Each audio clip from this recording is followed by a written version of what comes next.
Hello and welcome. Today we are going to talk about something that sounds, well, kind of complicated, but I promise it doesn't have to be.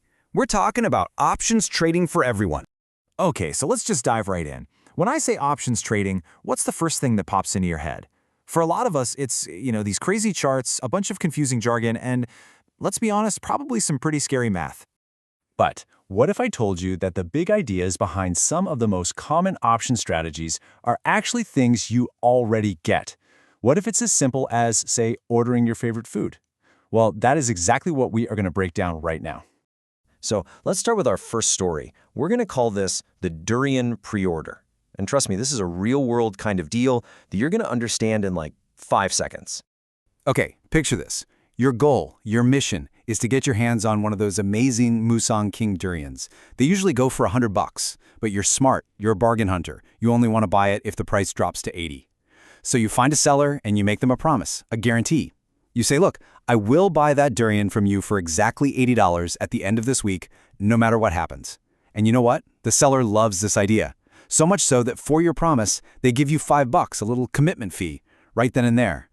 Now, this isn't just talk. To make this a real deal, you actually have the $80 sitting there, ready to go. This is the crucial part, the cash-secured part. You're showing the seller, hey, I'm good for it. So, the week goes by. What happens? Well, there are really only two ways this can play out. First scenario, the price stays high. Maybe it's still $100. The seller is obviously not going to sell it to you for $80. So the deal just expires. You get to keep your $80 and you get to keep that $5 fee. Nice. But in the second scenario, maybe a huge shipment comes in and the price crashes down to $60.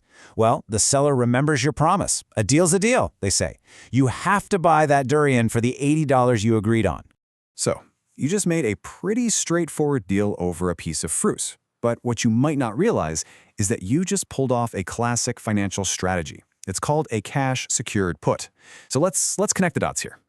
All right, here's the official definition. When you sell a cash-secured put, you're just agreeing to buy a stock at a specific price, they call that the strike price, by a certain date, but only if the other person wants you to. And for making that promise, you get paid a fee. That fee is called the premium. Sound familiar? This is where it all clicks into place. Look at this. Your promise to buy the durian, that's the put option. That $5 fee you pocketed, that's your premium. The $80 price you both agreed on, yep, that's the strike price. And that $80 you had set aside, well, that's what makes the whole thing cash secured. See? It's the exact same logic. You already understood this.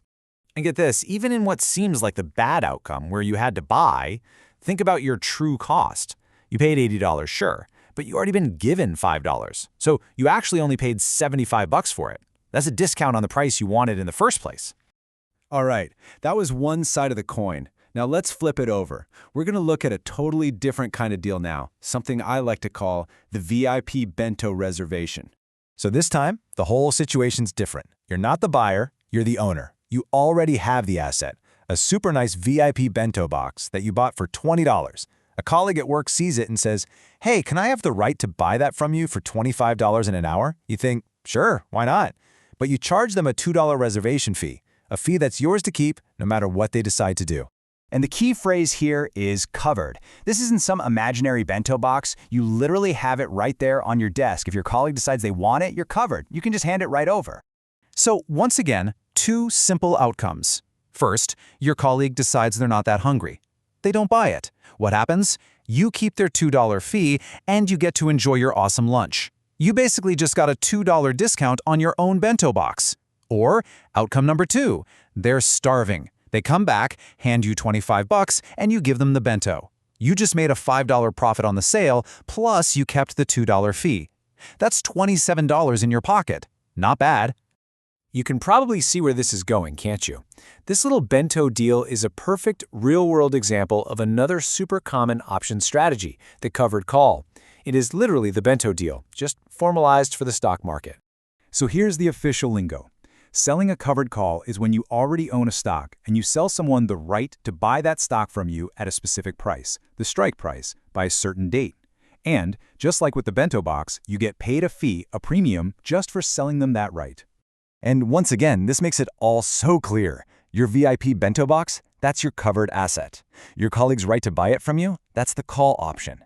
That $2 reservation fee is the premium, and the $25 price is the strike price. It's the same exact logic, just with financial-sounding names attached. Okay, so let's bring it all home. What's the big financial takeaway here? What happens when we put these two everyday deals side by side? It really boils down to this. When you're selling a put, just think of yourself as a hungry customer. You're getting paid a little bit of money just to wait for something you already want to go on sale. And when you're selling a call, you're the lucky owner of something, and you're getting paid to let someone else reserve it from you at a price that's probably higher than what you paid for it. It really is that straightforward. And that really brings us to the core idea, the whole point of all this. These things, these financial tools, they aren't just a bunch of scary math. They are just formal, official versions of the kinds of deals and little agreements that we all make in our lives all the time. So I guess that leaves us with one last question to chew on. Are the most complex, intimidating financial deals out there really just familiar agreements that are hiding behind complicated names? You know, based on what we've just walked through, maybe the world of finance isn't so scary after all. Thanks for tuning in.